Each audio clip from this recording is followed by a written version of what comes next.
To my back to my YouTube channel. My name সরকারি বিশ্বজিৎ। তো hello guys, আবার তোমাদের নতুন একটা ভিডিওতে আবার তোমাদের স্বাগত জানাচ্ছি। তো যে বিষয় নিয়ে বলতে চাইছি যে এক্সপো এবং ভগলেট 2024 র্যাঙ্কের কীভাবে প্রস্তুতি করা হয়। তো এই বিষয়ে আমার কোনো জ্ঞান নেই, যেটুকু জানি সেটুকু বিষয় নিয়ে বলছি। যে সময় বলে র্যাঙ্কের সাধারণত এই বিষয়ে যেহেতু মেরিট লিস্ট মাধ্যমিকের মেরিট লিস্ট অনুযায়ী বেরোবে, এটা কোনো এইচএসএ মেরিট লিস্ট অনুযায়ী বেরোবে না। মাধ্যমিকের মেরিট লিস্টে অনুযায়ী যেহেতু বেরোবে, এইচএসএ মেরিট লিস্টে বেরোবে না। তো সেটা ডিপেন্ড করে দু তিন জিনিসের উপর। যে ম্যাথের নাম্বারটা দেখায়, ম্যাথের নাম্বার যদি না হয় ফিজিক্যাল সায়েন্স লাইফ সায়েন্স যে বেশি বেশি তার সে একই র্যাঙ্ক হলে তার যে কলেজটা তার থেকে সে ভালো কলেজটা পেয়ে যাবে।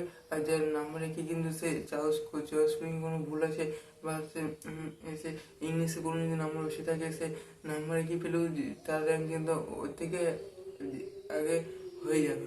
এটা সাধারণত হয়ে থাকে, তাই না?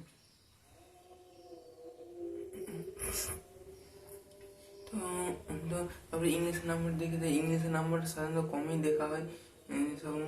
প্রথম ম্যাথ আর ফিজিক্যাল সায়েন্সের নাম আর লাইফ সায়েন্সের নাম্বারটি সাধারণত দেখা হয় না। বেশ, এবার দেখা হয় যে জ্যাকসন হোলের কাউন্সিলিং বিষয়ে তোমরা অনেকে এই বছর বলছি এই বছর ডিস্ট্রিক্ট কোটা কিন্তু সুবিধা থাকবে, এবং ফিমেল কোটা যে 12 জন ফিমেলদেরকে দিয়ে হয়, তাদের ডিস্ট্রিক্টের ফিমেলদের জন্য মেয়েদের যদি ফিমেল কোটা যদি শেষ না হয় ফিমেল কোটা, তো ছেলেদেরও কিন্তু ছেলে কিন্তু তারপরে চান্স দেওয়া হয়। এমন নয় যে চান্স দেওয়াই হয়নি বা দেওয়া হয় না, প্রতি বছর দেওয়া হয়। তো সেটা ডিস্ট্রিক্টের উপর নির্ভর করছে এবং সে কীরকম কী কলেজ আছে তার উপর। কলকাতা, দক্ষিণ চব্বিশ পরগনা এদিকে থেকে কলেজগুলোকে ডিস্ট্রিক্ট কোটা থাকছে না, থাকবে না। হ্যাঁ, তো এদিকে ডিস্ট্রিক্ট কোটা দিয়ে কোনো লাভ নেই। তো যাই হোক, এরপর যে অনেক ধারণা যে সে র্যাঙ্ক বিষয়ে যে সে কলকাতা এপিসোডে কি দেবে না, ট্রেনিং দেবে না, বিপিসি বীরপুর চৌধুরী পাল ইনস্টিটিউশন যে নদী সেটা কি দেবে না? সে অবশ্যই দিতে পারে, যে এটা নয় যে সে তার মানে সে দিতে পারে না, কারণ তারপরে কিন্তু তারই লস হবে।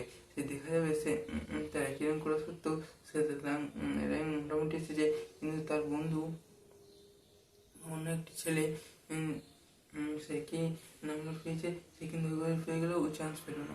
তো এরপরে ঠিক আছে, এইরকম দেখা যে র্যাঙ্ক ভালো আসুক বা খারাপ আসুক, তোমরা যে কলেজ দিচ্ছ সেই 100-150 কলেজ তুমি সাজিয়ে দেয়। যদি 200 যদি 20,000 21 র্যাঙ্ক আছে, আর যদি এত র্যাঙ্ক না আসে, তাহলে এত কলেজ সাজানো না দিলে চলবে আপাতত। যে সময় হলের কাউন্সিলে যে চয়েস করে সেটার ভিডিও একটু বানিয়ে দেবো খুব শীঘ্র।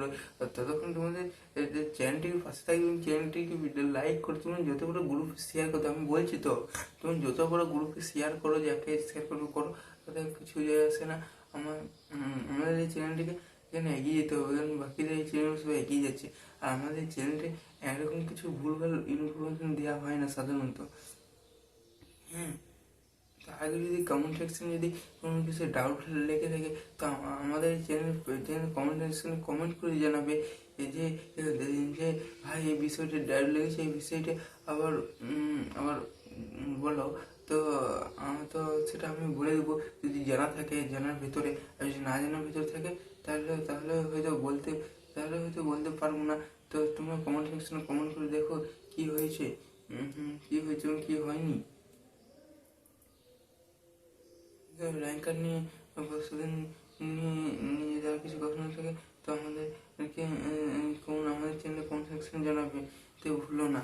আর যেটা বলা হচ্ছে যে 10 থেকে যদি 15 মধ্যে র্যাঙ্ক থাকে, তাহলে তো 70 থেকে 100-র মধ্যে করে সাজাতেই হবে। কারণ 10,000 র্যাঙ্ক আছে, আর 9 থেকে 9,500 রেঞ্জের কাছাকাছি যেসব কলেজগুলো রয়েছে, সেসব কলেজের লিস্ট কিন্তু আগেই রাখবে। এবং ইলেকট্রিক্যাল কত র্যাঙ্ক পর্যন্ত যায়? ইলেকট্রিক্যাল সাধারণত 24,000 পর্যন্ত র্যাঙ্কে থেমে যায়, আর কিন্তু বেশি যায় না।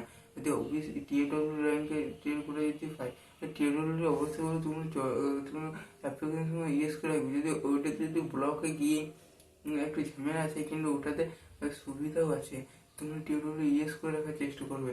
তার মানে এই নেই যে টিএফডব্লিউ সার্টিফিকেট বানাতে হবে, যেতে হবে, আসতে হবে, এই বিটি অফিস, সেটা কোনো সেরকম কোনো মানসিক সেরকম কোনো মাইন্ডের নাম নিও না। তো টিডব্লিউ অবশ্যই ইয়েস করবে। টিডব্লিউ করেতে অনেক কম র্যাঙ্ক অনেক ভালো কলেজ পাওয়া যায়। আর যেখানে জেনারেল র্যাঙ্ক জেনারেল র্যাঙ্ক এখানে 15,000 থেমে যাচ্ছে, সেখানে এসসি করে যদি এসসি থাকে, সেই এসসি কোটাতে যেহেতু কাউন্সিলিং কিন্তু জেনারেল র্যাঙ্কটাকে ধরা হয়, কিন্তু এসসি বা এসটিদের কিন্তু এসসি বা এসটিদের কিন্তু এসসি র্যাঙ্কটা ধরা হয়। জেনারেল র্যাঙ্ক যখন 15,000 থেমে যাচ্ছে, এসসি র্যাঙ্ক সেখানে 14,000 রয়েছে। তোমরা দেখো কতটা ডিফারেন্স। আশা করি ভিডিওটিতে একটু হেল্পফুল মনে হয়তো। ভিডিওটা অবশ্যই লাইক করবে, কমেন্ট করে সাবস্ক্রাইব করে দেবে। তো আজ এই পর্যন্ত, পর অন্য কোনো ভিডিও দেখা হবে। তোমরা ভালো থেকে সুস্থ থাকো। ভিডিও দেখার জন্য অসংখ্য ধন্যবাদ। Thank you.